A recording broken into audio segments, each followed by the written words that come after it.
All right, guys, welcome to the MMA Fight Game Podcast.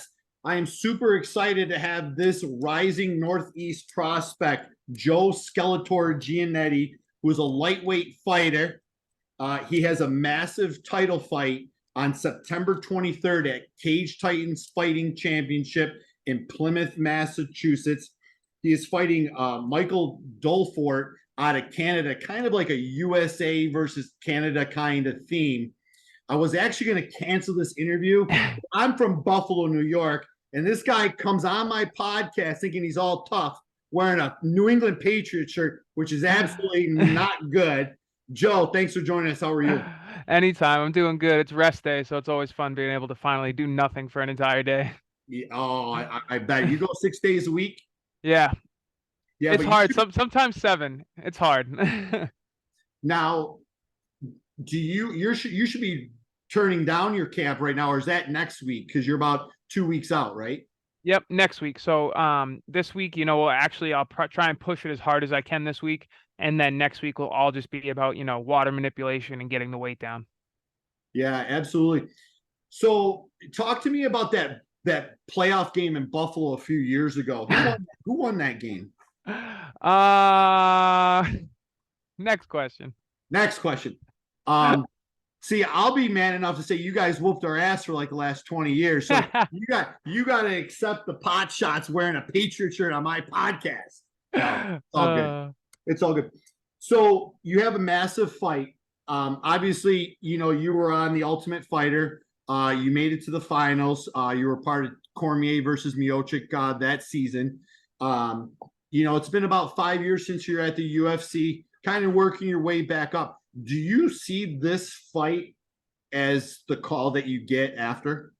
So I've been asked this question a lot, and with the last few fights, there was a couple where I was like, yeah, this definitely, I think should be the one. And after, having good performances, I think, in those fights and not getting the call, looking back on this fight and my previous five that I've won, if Mm-hmm. somebody said, you're going to get the call after, in past tense, you're going to get the call after one of these fights, which one would it be? I would say it's this one. Out of my last five and this one, I would say it's this one. But I haven't gone into the fight camp or preparations even worrying about that. It's just it's intangible. I can't control it. All I can control is getting my results and doing my best. So that's what I'm focused on. If there was a fight that I had to, gun to my head, which fight's getting you to the UFC, I'd say this one. Yeah, I saw you make some noise. You were trying to angle to get yourself on that UFC 292 card. What were your opinions on having no Massachusetts fighters on that card? Honestly, after, the card being said and done, it was actually such a good card. It was way better than I thought it was going to be. Yeah. So I honestly think that's the only thing they dropped the ball on. You know what I mean? The main event was awesome. The Garden was packed from prelims to main event. The crowd was amazing. The only thing they were lacking was some local fighters, whether it's me or somebody else, just at least one or two, everything else I think they knocked out of the park. But that was, to me, the one thing that they kind of missed on. Yeah. And since you were in the UFC, how has the sport changed in the last 5 years? It's been evolving, it's very wrestler heavy. A lot of high level college wrestlers, D1, D2, are making their way. Like, unfortunately, there's really no money in wrestling. You can go to the Olympics and there's sponsorships, which, opens doors to doing, private trainings and seminars and things like that. But even that only goes so far, especially you have to be successful in the Olympics against the best of the best. But I think a lot of high level collegiate wrestlers now are just looking as career wise. I'm going to take this wrestling as far as I can, and then I'm going to transition into MMA. And some of them have found success, Bo Nickel, and some of them not so much. But it's, if fighting is something they're interested in, collegiate wrestling is definitely the best way to go. So, this sport's gotten very wrestling heavy. And on the other side of the token, people are starting to get very good at defensive wrestling because, if you're fighting Bo Nickel, you can train wrestling your entire camp. You're not going to get as good as Bo Nickel at wrestling. But maybe you can get your wrestling defense, or you can sharpen up all your other things to make it more difficult for them. So, these high level wrestlers coming in is forcing everybody else to improvise and improve. Yeah, going off of that, you recently what's your background? Did you wrestle in high school? So I did wrestle in high school, but I was atrocious. Fair enough. So I saw during this camp, and stop me if I'm incorrect, but you've been going out to AKA, American Kickboxing Academy out in California. Was that relationship with those guys, who, by the way, are one of the top camps in the country? Was that relationship formed on the Ultimate Fighter, or how did that relationship come about? So, yeah, it formed on the Ultimate Fighter. Team DC on the show, even before anybody had even mentioned wanting to, stop by AKA or anything. Like, we all kind of just got together very fast. We were an actual team, hoping that we would all fight each other in the finals. A lot of people say it's weird, but as a team, we were like, that's best case scenario if we fight each other, because that means we're doing our job here. And training was perfect, and we all just got along so well, coaches included. And, towards the end of the competition, DC just open invite. Any of you guys ever want to come to AKA, like, you're more than welcome. And, I went a little, I could have gone sooner, but I didn't. And, when I finally did decide to pull the trigger and go to AKA, it was the best decision I ever made. Yeah, and when you were out there, how long were you out there for this camp? A month. A month. So, who did you get to work with a lot? Were you able to work with a lot of the Dagestani athletes, or any like Islam, or any of the Nurmagomedovs, or any of those guys? I saw one of those guys in your pictures, right? Yeah, so Usman Nurmagomedov. So he's the Bellator lightweight champion. He's Yeah. fighting at Bellator 300 against Brett Primus. Yeah, I got plenty of working with him. I love getting working with Usman, especially being in the same weight class. He's one of the best in the world, so it just gives me that high bar that I have to work towards. Islam wasn't there this time, but the last camp I had, he was there. I got some working with him. And then Habib left right before I got in there, so I didn't get any working with him before. Or I have gotten working with him before, but I didn't this time. But Yeah. yeah, even, minus Usman, he brought one of his friends from back in Dagestan, Amaru. He's a killer kickboxer. But, all the other guys at AKA, like Daniel Allen, he's fighting on the Contender Series the week I'm fighting. My buddy Mo Alakra, I got plenty of work in with him. He's a judo black belt. Gaston Balenos, another UFC fighter. Adam Piccolotti just signed to PFL. I was getting working with all these guys, either in my weight class or a weight class up or down. So they're all my size, and they're world class. So, it forces me to improve, to even hang in with them, forget do good. Yeah, and obviously training with those studs and those savages out there, does that give you, from a mental point of view, if you can hang tough with them, or get, like, I know Nate Garib from Combat FC very well, and he says if I can just get little wins daily, that gives me the confidence to know I can hang and I'm in the right spot. Does that do the same thing for you? Yeah, 100%. Because like you said, I know for a fact, everybody says this, everybody loves their team, and even me, I'm obviously biased. I Yeah. train with the best guys in the world. I was training with Habib when he was the best lightweight in the world. I'm training with Islam while he's the best lightweight. I'm training with Usman while he's the best lightweight, So I know I'm training with the best guys in the world in my weight class. So even if, they tap me out twice today instead of 4 times, that's a little win. Yeah. I take little wins like that and they all add up. And I know, anybody can beat anybody, but these guys I'm fighting are not as good as the guys that I'm training with. Wow, that's no disrespect, but that's for sure. What's it like having some of the Nurmagomedovs, or even Islam, like, on top of you or sparring with you? Are you like, holy shit, I'm going with the best guy in the world right now? At first I 1,000% was like, I was just like, what do I do? Like, he's fought the best of the best. He's seen everything that I haven't seen yet. And obviously didn't do great with him, but it's kind of one of those things where he's so good, no matter where I'm at mentally, I'm probably not going to get the better of him. So just go in there and do my best. And that's kind of where I'm at now. There's really no nerve sparring or training with those guys. It's just, I'm in there to try and, safely and healthily win these rounds and get my little wins as best as I can. Yeah, no, I love it. And after you got back from training, you're fighting on September 23rd at Cage Titans for the lightweight championship. You're defending your title. What are your expectations without getting into specific game plans? Um, Honestly, I think it's gonna be the highest level fight the Cage Titans has ever hosted. Okay. Between, Dufort's actually ranked higher than me on Tapology in the US. And he's beaten former UFC fighters, and I really think that this is a fight between two guys that are going out there to put it all on the line. And that's something that I've expressed throughout this entire camp is I'm putting every skill that I know, every tool in my arsenal out there. There's nothing being held back. I win or lose, I'm not coming out of this fight going, I should have this, I should have that. I'm putting it all out there. There's going to be nothing to hang my head on. And I hope Do For It plans on doing the same. Yeah, I'm definitely excited, seeing the build up when he came into the cage with the Canadian hockey jersey and the Boston town. Even though you're a Patriots, and I think there's a Red Sox logo down below on your mouse pad right there, which is just like strike two. The only good thing saving you is you're the best people are born in July. So Yes, sir. I'll let that slide. And then talk to me about your experience on the Ultimate Fighter. What was that like for you? And go from there. So it was fun, man. I tell people all the time, and I think it makes a big difference between me and a lot of other MMA fighters is I was a huge MMA fan before I was ever training or a fighter or anything. So I've seen every single season of The Ultimate Fighter prior to mine. Okay. And when I knew that I was on the show, me and my old roommate actually sat down and rewatched every season of The Ultimate Fighter just to kind of get a gist of like this is what you should expect. Like this is going to be intense, but this is kind of how their schedule is. So I kind of knew what I was in for going into it.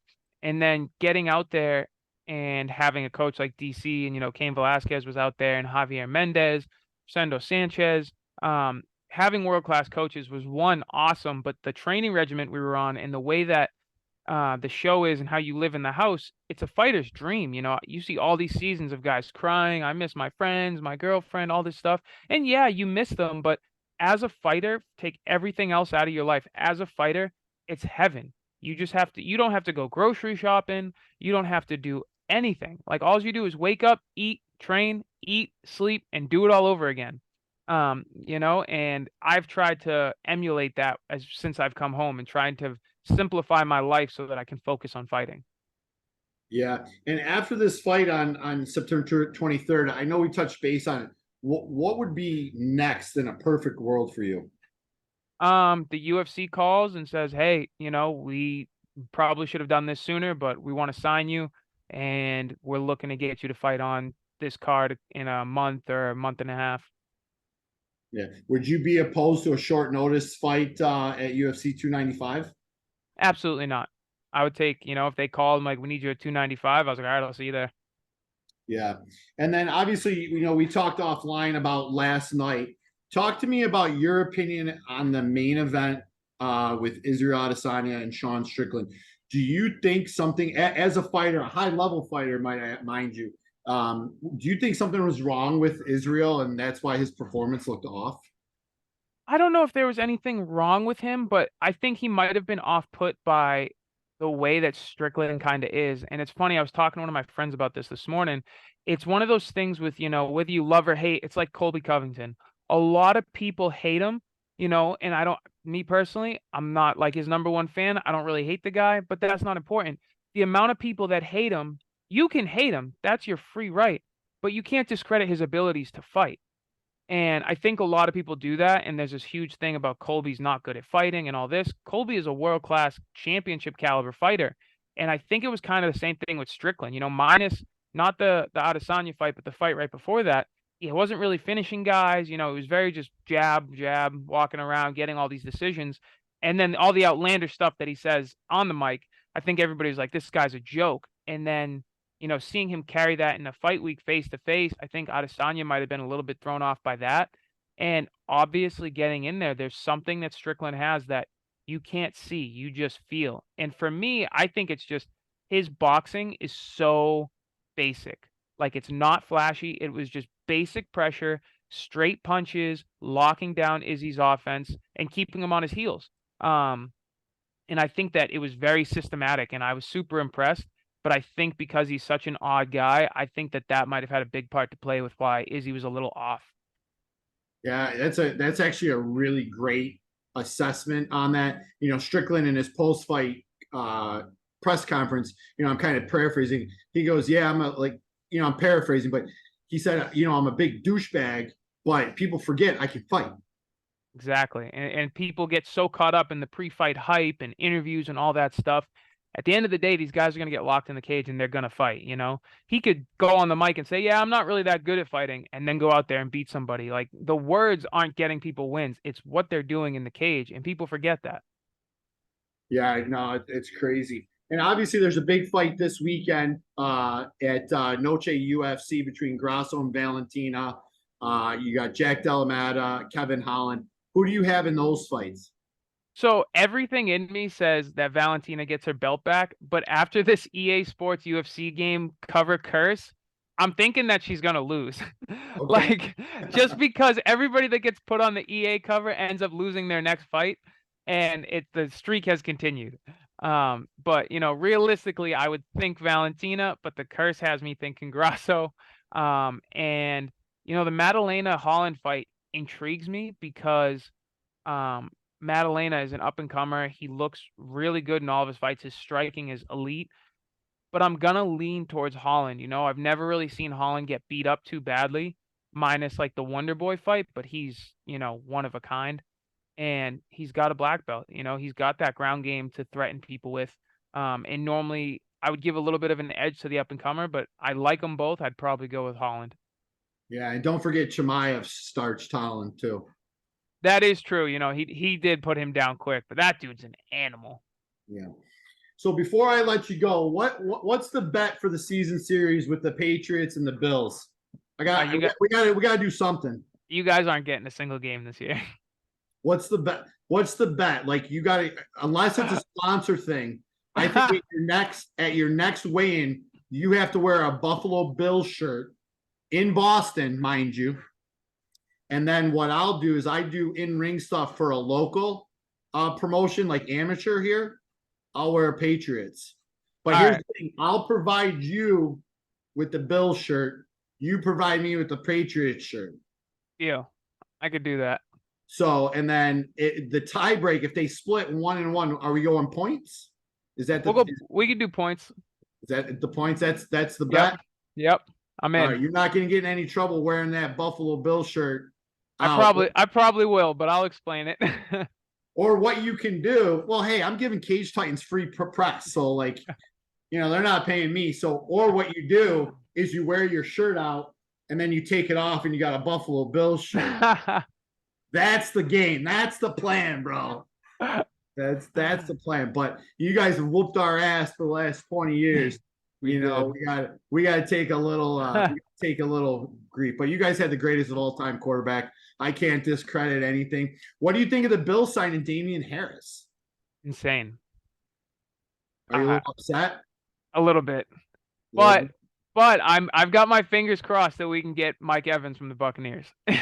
Yeah, they say he's going to go out free agency and then boom there. Yep. So make sure that on social media when they play, the shit talking is going to be screaming. It's going to be ridiculous. I'm big enough, and I'll repost it. I'm big enough to admit when I'm wrong if that happens, which I doubt, but hey, I really appreciate your time. It's been a long time. I've been looking forward to talking to you for a long time. You fight September 23rd, Cage Titans FC 61. You're defending your lightweight title against a very tough opponent, Michael Dalfort, kind of a USA versus Canada bout at the Plymouth Memorial Hall in Plymouth, Mass. If people want to get tickets, can they hit you up on like Instagram and get tickets? I know you guys kind of benefit from that type of thing. Can they do that, or is there a different way that they can get tickets so you can benefit from that? Yeah, so if you DM me on any social media, it's at Giannetti MMA. 2 N's and 2 T's, always messes people up. But yeah, you DM me, you can get tickets from me and just Venmo me. And if you're local, we can meet up and I'll give you the tickets. Or if you give me your email, Cage Titans will send it out to you the morning of. But when you get them through me, I do get a commission of the ticket sales. It's something really cool the Cage Titans does. And, for me and other locals that sell a lot of tickets, it's actually like a big help as far as, making money that we put into these fight camps.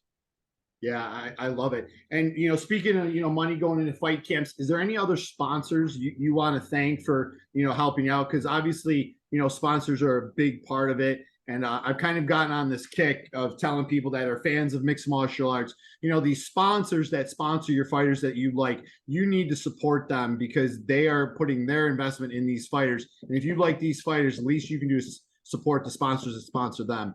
So is there anybody that you'd like to thank? Yeah, definitely. You know, you hit it right on the head. You know, there's plenty of ways to support fighters, and they don't even all cost money.